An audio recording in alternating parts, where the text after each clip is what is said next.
Dok, bakit ka meron neto, ha? Bakit may picture ka ng nawawala akong anak? Hindi mo ba talaga ako naaalala? Hindi. Sabihin mo sa akin, buhay pa ba ang anak ko? Umalis ka na. Marami pa akong gagawin. Buhay pa ba ang anak ko? Oo! Buhay na buhay ako! Ako ang anak mo na iniwan mo sa palengke dati! Nagtataka ka? Isa na akong trans ngayon. Alam mo, buti na lang, may mabait at mayamang pamilyang kumukup sa akin. Kaya maganda yung naging buhay ko. Tingnan mo, naging doktor pa ako. Kaya salamat sa'yo at iniwan mo ko. Anak, hinanap kita. Umasa ako na babalik ka. Hindi na importante yan. Ayaw na kita makita at hindi na kita kailangan. Kaya umalis ka na! Hello po. Kamusta po yung pasyente? Dok, si nanay naman yung nagkasakit. Kamusta na siya? Okay naman. Sa iba ko na lang siya ipapaasikaso, ha? Anak? Anak, please! Bakit anak tawag mo sa kanya, Nay? Sure ka ba na habang buhay ka magagalit sa nanay mo? Nakita ko results niya kanina. Anytime, pwede siya mawala. Magpapahangin lang ako. Nasaan na sila? Hello, nurse? Nasaan yung pasyente dito sa room 214? Anak? Ako ba hanap mo? Nay, akala ko may masamang nangyari na sa'yo. Anak, hindi na kita iiwan. Good news! False alarm lang pala yung nakita namin result sa nanay mo. Ibig sabihin, magiging okay siya. Salamat naman. Nay, ayoko na mawala ka sa akin, ha? Yay! May ate na ako!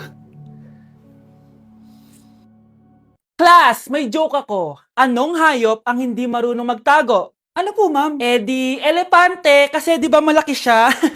Corny ni ma'am. Rubes.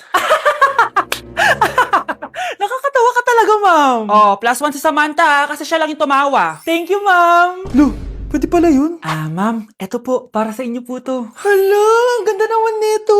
Balita ko po kasi, ma'am, mahilig kayo sa halaman. Thank you, Samantha. Baka naman, ma'am, plus points sa quiz natin kanina. Sure, +5 ka na sa akin. Ikaw pa ba? Hala siya, pasip-sip to kay ma'am, oh. Okay, class dismiss. Pwede na kayo umuwi. Ma'am, ako na po magdadala ng mga gamit nyo para di po kayo mahirapan. Hatid ko na po kayo, ma'am. Aba naman, buti pa si Samantha, matulungin. Ginagawa niya lang naman yun para magka-plus points siya. Ay, nakakainis si Samantha, no? Halatang nagpapasip-sip lang siya kay ma'am. True. Kaya siya yung top 1 palagi dahil sa mga binibigay na points si ma'am. Guys, tingnan nyo. Convoy yan ng magulang ni Samantha tsaka ni ma'am. Babayaran daw si ma'am para maging valedictorian si Samantha. Grabe. Sumusobra na kayo. Okay, class, may i-announce ako. Ang valedictorian natin ay si... Sino pa ba? Di si Samantha. Hala, totoo ba? Hindi ko expect. Congrats, Samantha! Ang galing nyo! Ang galing mong bumili ng grades! Ha? Scarlett, sit down! Ay, no! Convo nyo to, diba? Magkano binigay sa'yo, ma'am? 1,000,000? Wow, easy money! Alo, nagpapabayad si ma'am? Grabe! Ano kaya magiging reaction ng principal pag nasend ko to sa kanya? Hindi yan totoo! I-delete mo yan! Oops! Sorry na send! Deserve nyo yan. Lumalaban kami ng patas dito. Kailangan nyo managot. Delivery po. Anong delivery? Parang wala naman ako in-order, kuya. Nakasulat po dito, Susan. Kayo po ba yun, ma'am? Oo. Sige, baka nakalimutan ko lang. Nay, ano po yan? Cellphone? Di ba mahal to? Opo, Nay. Paano ka nakabili niyan? Siguro nanalo ng raffle si nanay. Nay? Oo, anak. Bakit? Nabalitaan niyo na ba, Nay? Uso yung mga scammer ngayon. Totoo ba? Grabe na talaga ngayon, anak. Sabi sa nakita ko, Nay, nang scam daw siya ng mamahaling cellphone gamit ang credit card ng ibang tao. At ito pa yung malala, Nay, nang scam daw din siya ng pera. Delivery po. May delivery ata, anak. Delivery po. Ikaw na naman, kuya. Susan po ulit, ma'am. Wala naman nga ako in-order. Wala akong magagawa dyan, ma'am. Sa'yo nakapangalan Sige na po, una na ako. Ano na naman laman neto? Pera? Ito ba yung sinasabi ni Scarlett na galing sa scam? Pero bakit sa akin nakapangalan? Anong gagawin ko dito? Hindi naman ako yung scammer. Nay, may naghahanap po sa inyo sa labas. Anak! Sige, pupunta na ako.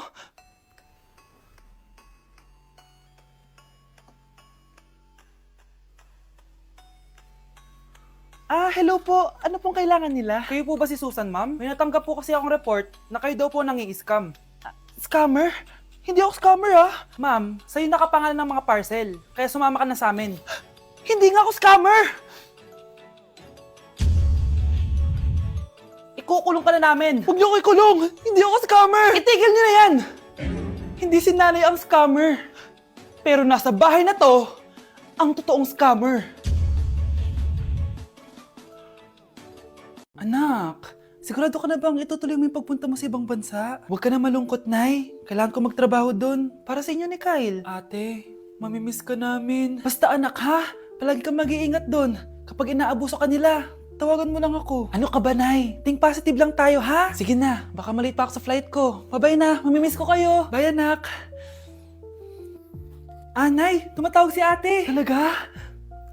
Hello, anak. Kamusta ka na? Nay, nakuha ko na sweldo ko. Nagpadala pala ako sa inyo, ha? Kumain kayo sa labas. Salamat sa binigay mo, anak, ha?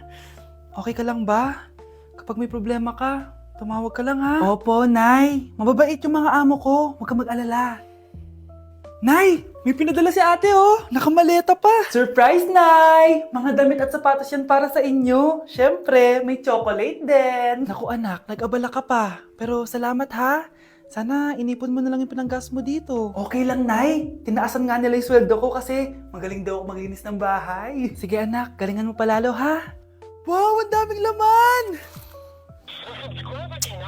Bakit di sumasagot si Scarlett? Baka busy. Anak, tumawag na ba ate mo? Ilang araw na siyang di tumatawag, ah. Nay, may tumatawag. Ay, salamat sa Diyos, tumawag na. Hello, anak. Nay, may pinadala ulit sa ate. Ang bigat. Ano? Anong nawawala? Ano kaya naman nito? Hello? Hello?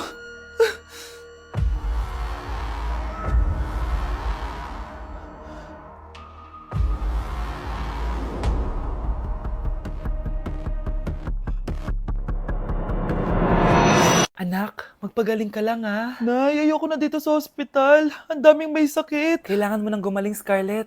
Para makapag-date na tayo ulit. Oo, babe. Magpapagaling ako. Hello. Kamusta na po siya? Doc. Okay naman po siya. Pwede na po ba kami lumabas ng hospital? May bad news ako sa inyo. Nay, bad news daw. Hindi naging maganda yung mga resulta ni Scarlett. 3 araw na lang siyang mabubuhay. Hindi pwede! Ayoko! Ha? Mamamatay na ako! Huwag mo sabihin yun, Scarlett. Magpapakasal pa tayo, di ba? Magkakaanak pa tayo, di ba? Hindi ka mamamatay, anak. Gagawan ko ng paraan. Hindi pwede mamatay anak ko. Hindi pwede mamatay anak ko. Tita, una na po muna ako. Gabi na rin po eh. Sige po. Wala na akong choice. Kailangan kong gawin to. Para sa'yo, anak. O anak, kainin mo muna to para gumaling ka na. Sige po, Nay. Sarap. Kain ka lang anak ha. Hello. Kamusta siya? Doc, parang lumakas ako ngayon. Talaga anak? Malakas ka na? May good news ako sa inyo. Naging okay lahat ng results ni Scarlett. Grabe, parang himala. Pwede na kayong lumabas dito sa hospital. Makakalabas na tayo ng hospital, Nay! Oo, anak! Gagawin ko lahat para sa'yo, anak. Sa wakas, nakauwi na din tayo, Nay. Namiss ko tong bahay natin. At dahil dyan, pagluluto kita ng paborito mong ulam, anak, para di ka na magkasakit.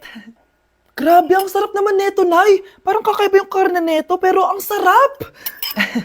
Kain ka lang, ha? Teka, Nay. Dumating po ba yung boyfriend ko? Nandito siya, anak. Totoo, Nay? Nasaan siya? Babe! Ayan siya. Kinakain mo.